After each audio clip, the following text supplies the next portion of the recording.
The sonic weeb that appeals to a primal need for speed. Chipp is a hyper-paced pressure train that was designed to lock opponents into a guessing game. If he's allowed to stay on the attack, the round will be over in a flash.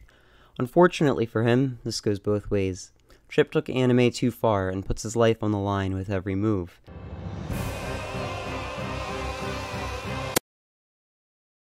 Despite being the squishiest character in the game, he has an unfortunate disposition to smearing his hurtbox across the screen like he was trained in the ancient ninja art of catching hands.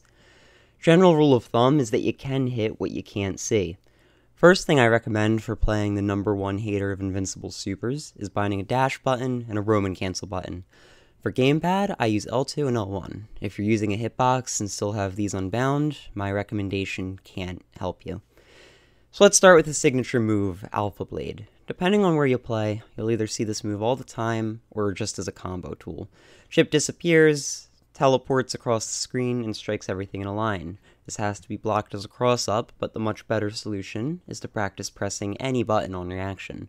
It's still -3 on block though, so this quick teleport is ironically easy to catch. There's a diagonal version of this move as well. Same rule applies, but he can wall bounce in the corner for extra damage, and it's slightly safer because it puts him airborne. This is his main combo tool. If there's one mid-screen combo you should practice to start, it's this. With the absurd reach of down heavy slash, you can go into it off practically any touch, although because Strive hates consistency in combos unless you're Milia, if you get a counter hit, they'll go too high after Alpha Blade, and they'll need to change the route. Just skip the air hit, land, and catch with close slash to loop. Trust me, being told this outright will save you a lot of pain. This applies to the corner as well. A counter hit puts them high enough that you could just Alpha Blade twice. If they bounce back into you afterwards, slash heavy splash will wall splat them. You're welcome. Wish I knew that while recording. Beta Blade is your standard DP. Use it to get out of pressure. Its damage is fairly low, but if it's a choice between using this or dealing with a mix, it's worth a try. Just don't get called out on it. Seeing as people lab Chipp one-shot combos as a way to farm likes, you can imagine how it ends. To complete the Blade trifecta, we have Gamma Blade, because I guess Charlie Blade just didn't have the right ring to it. Chipp halves his IQ to double his hurtboxes, making a clone that will run out and smack his opponent. Hitting the clone will dispel it and hurt Chipp. If they let you get away with it, you're massively plus and can reset your pressure. If they call you out on it, you die, because moves with large enough hitboxes can hit both Chipp and the clone at the same time, effectively doubling damage against a character who already dies in one touch. He has a command grab that looks similar enough to Alpha Blade that most people can beat it by just following the mash if you can't see him rule. Use it as a part of a strike-throw mix once you've conditioned the opponent to block. And finally, he has a 3-hit combo that he uses to keep up pressure. It has surprisingly long range, and you can play with the timing on it. Most importantly, if you use it as an ender, it's a lot safer than his other options, and can be done either as a true block string or as a frame trap. The first hit in the low, that is. The overhead is a mistake, unless you have the bar to roam in it. Worst part of this move is that 2 quarter circles end up being read as a Beta Blade input, so make sure you're deliberate with your buttons, or you go from making a string safer to throwing your life away. His supers both lack first frame invincibility and are fairly straightforward in use. This one is your wall break super, and it loses to basically anything. Enough Adderall and you can even throw Chipp out of it. This one is your make the opponent rage and steal rounds super. It beats basically everything, but for some reason loses to projectiles, unless it decides not to. It cannot break the wall. For memes, he has a shuriken. This can kill someone with Chipp damage if they're 1 health, and unfortunately cannot be red Roman cancelled. It's not great, but it's funny, and having it is a net positive. So, how does he play? Well, by picking Chipp, you'll get to spend a lot of time in training mode, seeing as the community is very choosy about what characters they're willing to fight. At least he's not Axel. Chipp's game plan revolves around using his movement to control the spacing and pacing of the fight, looking to land a clean hit on his opponent for his high damage combos, while using his fast buttons and good hitboxes to at least trade if he messes up. Despite being the token ninja of the series, the only real deception he has is the range he can hit you from, and how much health the bar claims he has.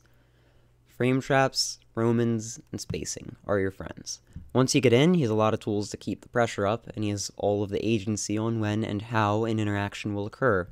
With blitzing ground speed and a vertical game that can make your opponent spend maybe 1/10 of neutral in frame, catching Chipp can often be just as difficult as it is rewarding.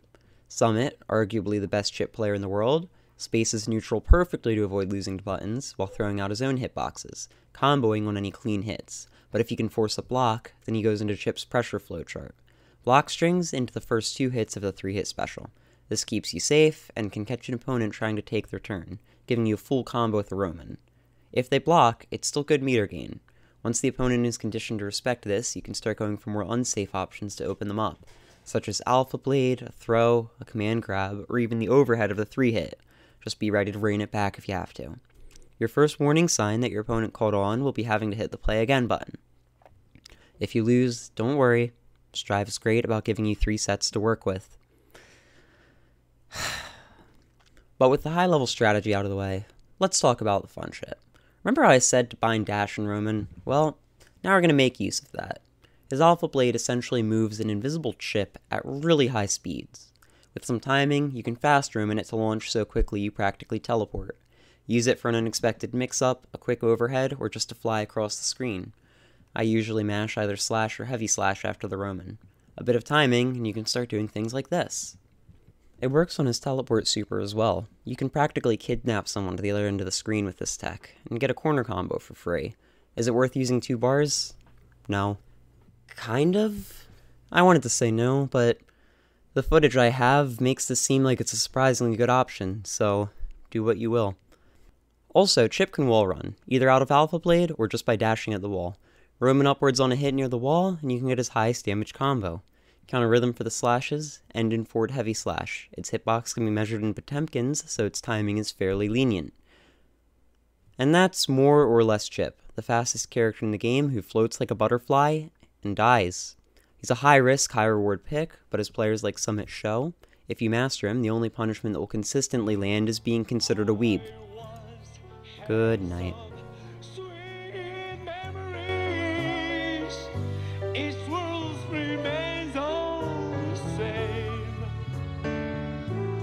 I'm gonna 6P a Giovanna. Go work.